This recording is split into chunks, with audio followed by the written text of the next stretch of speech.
এই দেখো বন্ধুরা, আজকে একটা নতুন রেসিপি নিয়ে এসেছি, কারকলের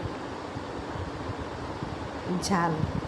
এই দেখো, কারকলটি প্রথমে ধুয়েছিলাম, ধুয়ে নিয়ে তারপর কারকলগুলি চেষে তারপর কেটেছিলাম, পাতলা পাতলা করে কেটে নিয়েছি। এই দেখো কেটে নিয়েছি, কেটে তারপর হলুদ লবণ মেখে রেখেছি। মেখে তারপর কড়াইতে তেল দিয়ে দিয়েছি। তেল দিয়ে তারপর কারকলগুলি আগে ভেজে নিয়েছিলাম, ভাজা হয়ে গেছে। তারপর সম্বাদ দিয়েছি, রসুন, আদা, লঙ্কা, মরিচ, পেঁয়াজ দিয়ে সম্বাদ দিয়েছি, তেজপাতা দিয়ে দিয়ে কারকলটি, ভাজা কারকলটি প্রথমে দিয়ে দিয়েছি।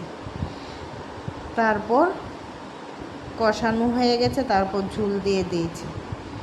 ঝোল দেওয়ার পর ঝোলটা সিদ্ধ হয়ে গেছে। তারপর আমি কারকলগুলি নামিয়ে রেখেছি। দেখো কেমন হয়েছে। তারপর মশলা দিয়ে নামিয়ে